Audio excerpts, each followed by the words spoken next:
7, we have Yoke. Now, Yoke is on this list primarily. Yoke is separated from like her. Usually, with characters like that, I would group them into like what their group is, like I did with heroes. So, like the regulators and all the stuff. I group all of them together as one because they're usually presented as one, usually presented as an entire group. But Yoke is on this list because Bill went insane with her character design for a Christian comic. Yoke's character design for me is one of the best demons I've seen in Christian fiction, and that is a wild statement to say in regards to Christian fiction that a demon is well designed. But Yoke character design terrifies me more than a demon in Marvel. When I did the review of the issue that really went into her backstory, I did a comparison between the Midnight Suns version of Lilith from Marvel versus Yoke from the Remnant. And we have some background information on Yoke that can be found on the Tribulation Task, or the Remnant Wiki, which is that Sara was a young woman seeking spiritual enlightenment. Bored with a Lutheran Christian upbringing, she began exploring Eastern mysticism. One day when meditating, she met her spirit guide, which convinced her to learn and master yoga. Sara became an astute yogi and became heavily involved in practices such as reiki. While pursuing her daily out-of-body meditation, she found that when she re-entered her body, she was no longer in control of herself. A spirit guide revealed itself as the demon Azrael and would now be her master. Feeling defeated, Sara surrendered and went through a mental, spiritual, and physical transformation. Possessed by the Kundalini demon, Sara became known as Yoke.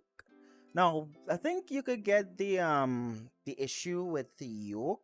I think that was her backstory before she appeared in Parables of the Remnant issue 3, if I remember correctly, where she had a run-in with the apostle. She was just at a park. Apostle and Grok were just going through the park, and Sara was having a yoga session with a bunch of people in her Yoke form. And the apostle and Grok confronted Sara and told her, like, you are possessed and being deceived. Let me deliver you or whatnot. And the apostle delivered Sara from her demons. But when she was delivered, she cussed them out, slapped them, and ran off. And it was a whole thing. I think they the whole premise was about like some people would accept salvation and other people just want to go down their own path. They don't care. They on a power trip from what they get from these demonic entities that they allow to come into their life. And Sara was the epiphany of that, where afterwards, after being delivered, she decided to willingly fill herself back up to demonic entities, do her rituals and whatnot. And while doing one of the rituals, she invited the Antichrist appeared to her. The Antichrist of the story, because Remnant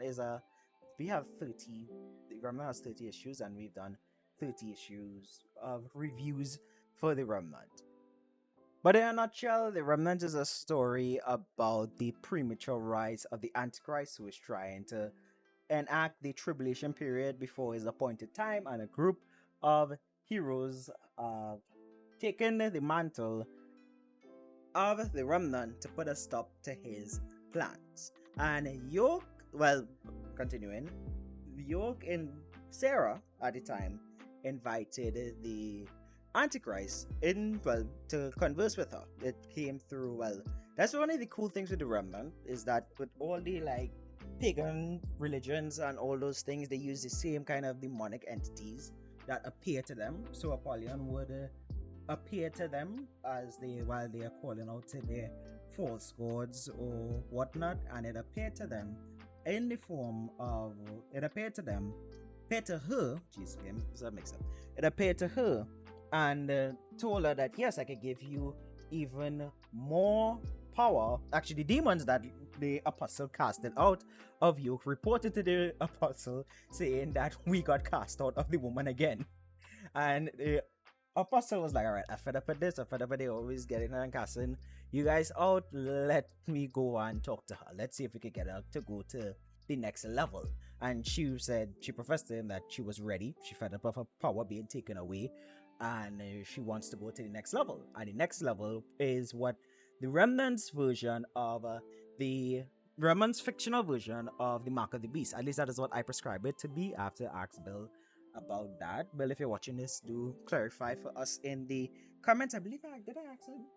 I have to double check and verify that. But it's the red baptism, which is a ritual that bonds the person's soul for all eternity, while the Antichrist gives them even more power. It's a kind of blood. I believe it's blood, like it's a blood ritual. And when they emerge, fill themselves up with demonic entities, and when they submerge. Submerge is going down, right? And emerge is coming out.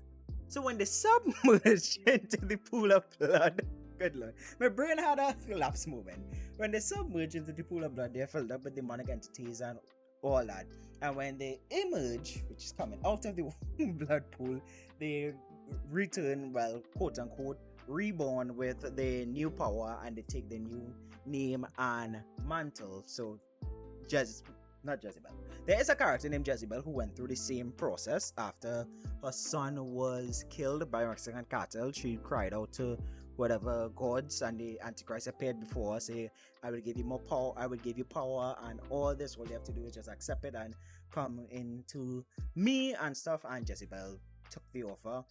Same process like you, got bounded, extremely powerful, but Jezebel can't show her face, because if she takes off a mask, anything that looks upon her face dies.